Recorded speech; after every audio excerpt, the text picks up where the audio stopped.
Somewhere beneath the sand at a place called Mirgisa, archaeologists found a jar.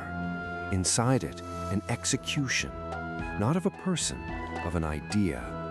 A small carved figure, deliberately broken, its name recorded on the fragments before the pieces were buried and forgotten for 4,000 years. This is a story about a war that was fought and finished before either army's swords ever left their sheaths. An invasion is coming, fast, decentralized, attacking from multiple directions at once, the kind of assault built to overwhelm a slower defense before it can organize. The kingdom facing it does not have the numbers to meet it in open battle.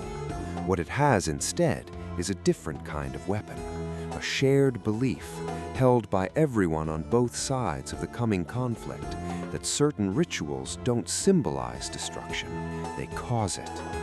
This wasn't a one-off gesture of desperation, it was policy. Across the region, this kind of ritual was performed as a matter of routine statecraft. Lists of foreign rulers, rival cities, and hostile forces were maintained and periodically renewed, inscribed onto clay or stone, cursed in a fixed ceremonial sequence, and ritually destroyed.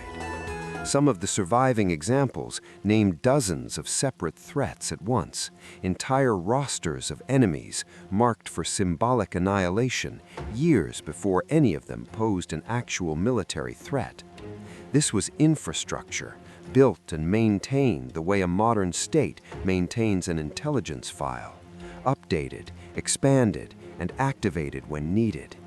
At Mirgisa specifically, the figures are carved, and the names of commanders, armies, and entire invasions are written onto them. Then, in a fixed order, the figures are cursed, smashed, and buried. A repeatable system for converting fear into a weapon before a single spear is thrown. The jar the archaeologists found wasn't an isolated incident. It was one instance of a method used again and again on different threats by different rulers across centuries. A second surviving case makes the pattern even clearer.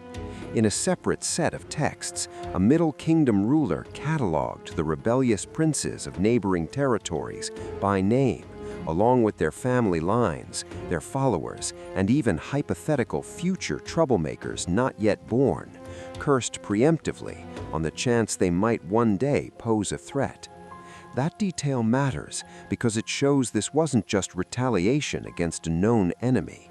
It was a standing system built to neutralize threats that didn't exist yet. The ritual wasn't reacting to danger.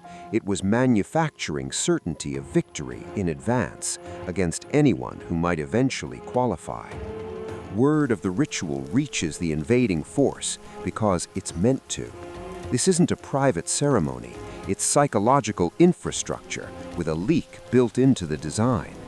An army that already knows it's been named, cursed, and symbolically destroyed before it has crossed the border carries that weight into unfamiliar territory.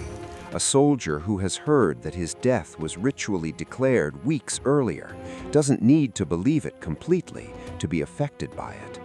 Doubt doesn't require certainty to do damage. It only requires a crack. The defending kingdom doesn't need to win every battle that follows. It only needs the invasion to arrive already fractured. A force expecting to conquer, instead checking over its shoulder for an enemy it has already, in its own mind, decided has won. Momentum, once broken this way, is expensive to rebuild in the field, because the doubt isn't coming from outside the army anymore. It's traveling with them inside their own ranks, repeated soldier to soldier, faster than any commander can suppress it.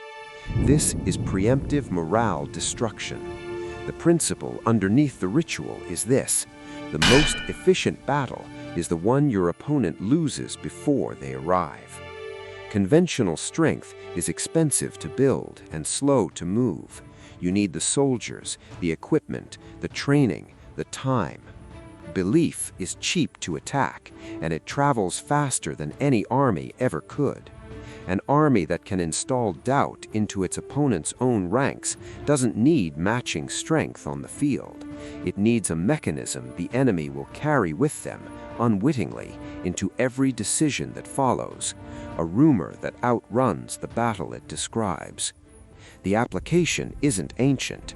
Every contest where morale, confidence, or perceived inevitability shapes the outcome runs on some version of the same mechanism. A company facing a much larger, better-funded competitor rarely wins by matching their resources dollar for dollar. It wins, when it wins, by making the competitor's own team believe they're already losing through a product launch, a piece of press, a single visible signal that reframes who looks inevitable. A negotiator who walks into a room already perceived as holding the stronger position doesn't need to prove it. The other side has already adjusted their expectations before a single term is discussed. What the Nubians understood, and what still holds true now, is that confidence is a resource like any other, except it's cheaper to attack than almost anything else on the battlefield, ancient or modern. You don't have to defeat what someone believes about themselves.